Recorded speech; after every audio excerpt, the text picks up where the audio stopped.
Good morning class. आज हम 11th chemistry पढ़ेंगे।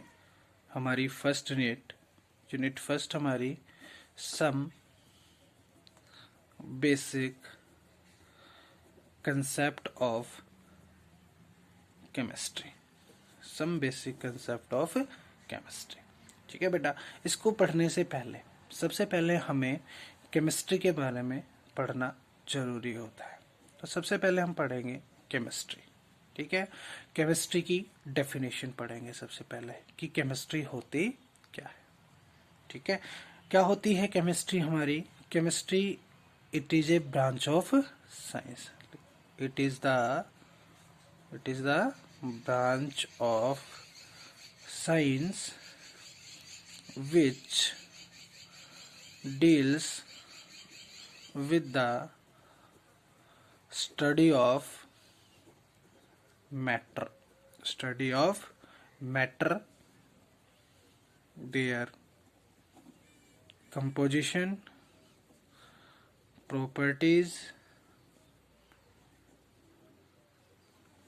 Structure, compositions, properties, structure, extractor. ठीक है, क्या हो गया? एक ब्रांच हो गई किसकी? साइंस की, जिसके अंदर हम किसकी स्टडी करते हैं भाई? मैटर की स्टडी करते हैं, उसकी कंपोजिशन की स्टडी करते हैं, उसकी प्रॉपर्टीज की स्टडी करते हैं और उसके स्ट्रक्चर्स के बारे में पढ़ते हैं। तो मतलब कि मेन बात हमारी क्या आती है कि भाई मैटर के बारे में स्टडी करते हैं कि मैटर क्या होता है, कितनी कंपोजिशन उसकी होती है, क्या प्रॉपर्टीज उसकी होती हैं, या कैसा स्ट्रक्चर उसका होता है। क्लियर हो गई ये बात? यहाँ से जो फादर होते हैं केमिस्ट्री के, फादर ऑफ केमिस्ट्री, ठीक है, जो केमिस्ट्री के फादर है उनको क्या कहा गया है? A.L. लैवोशिए। आर साइलेंट है इसका। A.L. लैवोशिए कहा गया है। एंटियोन लॉरेंट लैवोशिए। ये क्या है? केमिस्ट्री के फादर है। क्लियर हो गया? अब यहां से हमारे पास आता है मैटर, कि मैटर क्या होता है। क्योंकि केमिस्ट्री में हम किसकी स्टडी करते हैं? मैटर की स्टडी करते हैं। तो हमें क्या पढ़ना है? अभी मैटर के बारे में पढ़ना है कि ये मैटर क्या होता है। ठीक है, तो देखो बेटा, अपने सराउंडिंग में, ठीक है, हम अपने चारों ओर जो भी चीजें हमें दिखाई देती हैं, ठीक है, जो भी चीजें आप अपने सराउंडिंग में देखते हो वो सभी क्या होती हैं? एक मैटर ही होती हैं। वो सारी चीजें क्या होती हैं? एक मैटर ही होती हैं। लेकिन क्या कंडीशन होती हैं? दो कंडीशन होती है इसके लिए। सबसे पहली कंडीशन क्या होती है कि उनका कुछ क्या होना चाहिए? सम मास। क्या होना चाहिए? उसका कुछ ना कुछ मास उनके अंदर होना चाहिए। या दूसरी कंडीशन होती है स्पेस ऑक्यूपाइड। दूसरी कंडीशन होती है कि वो क्या करेंगी? स्पेस ऑक्यूपाई करेंगी, मतलब जगह घेरेंगे। ठीक है, तो मैटर क्या हो गया कि एनीथिंग, लिख दो इसकी डेफिनेशन कि भाई anything which occupied space and has some mass. भाई कोई भी ऐसी वस्तु जो क्या करती हो? स्पेस ऑक्यूपाई करती हो, जगह घेरती हो और सम मास, और उसका कुछ मास हो, क्या कहलाती है? मैटर कहलाती है। क्या कहलाती है? मैटर। क्लियर हो गया बेटा? समझ में आया यहाँ तक? इसके बाद क्या कर दिया गया? मैटर का क्लासिफिकेशन कर दिया गया। मैटर का क्या कर दिया गया? क्लासिफिकेशन। मैटर का क्या कर दिया गया? क्लासिफिकेशन। ठीक है, मैटर का क्लासिफिकेशन कर दिया गया। सबसे फर्स्ट कैसे किया गया? Physical classification. फर्स्ट किया गया फिजिकल क्लासिफिकेशन और दूसरा किया गया केमिकल क्लासिफिकेशन। दो तरीके से क्या कर दिया गया? मैटर को क्लासिफाइड कर दिया गया। ठीक है, एक फिजिकल क्लासिफिकेशन, दूसरा कर दिया गया केमिकल क्लासिफिकेशन। ठीक है, फिजिकल सबसे पहला हम पढ़ेंगे फिजिकल क्लासिफिकेशन। तो फिजिकल क्लासिफिकेशन किस पे बेस्ड पे हुआ? डिपेंडिंग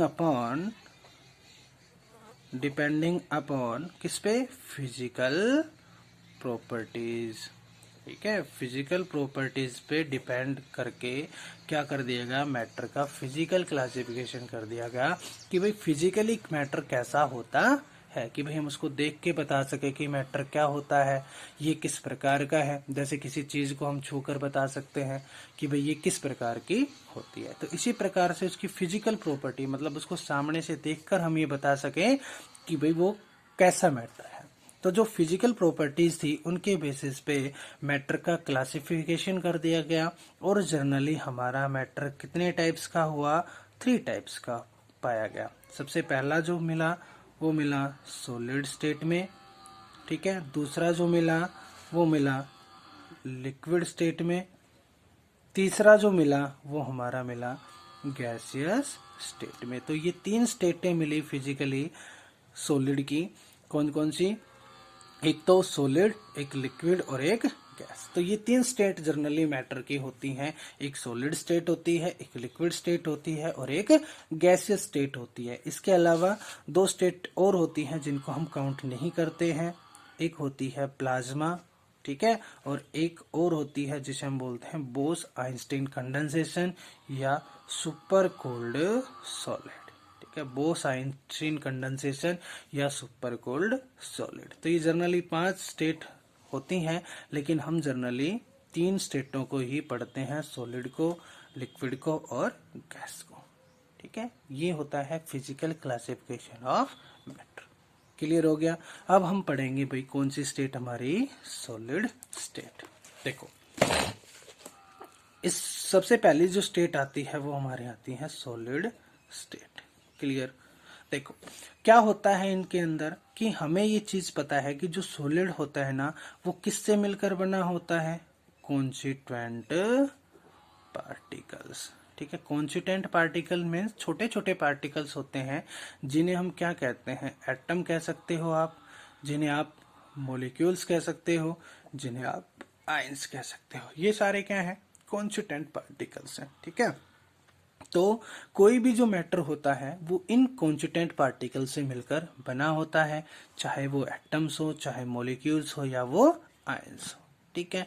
तो सॉलिड स्टेट के अंदर क्या होगा, जो ये कॉन्स्टिट्यूएंट पार्टिकल्स होंगे ये हेल्ड टुगेदर होंगे, यानी कि एक दूसरे के साथ मजबूती से जुड़े हुए होंगे बाई ए स्ट्रॉन्ग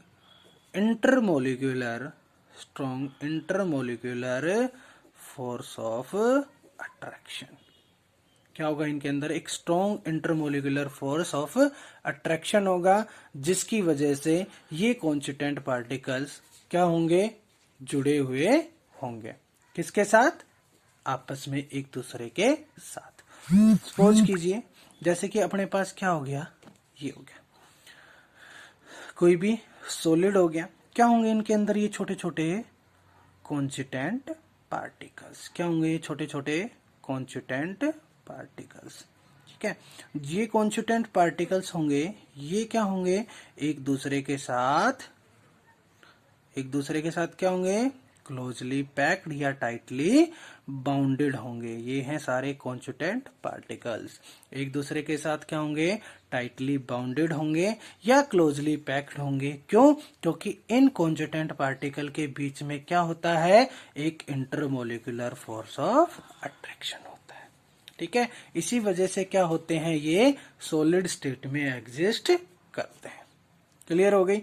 अब बात करते हैं भाई कि सॉलिड की प्रॉपर्टीज क्या होती है, प्रॉपर्टीज ऑफ सॉलिड, या इनको कह सकते हैं भाई कैरेक्टरिस्टिक्स ऑफ सॉलिड, कि जो सॉलिड होगा उसके अंदर क्या कैरेक्टरिस्टिक्स आपके होंगे।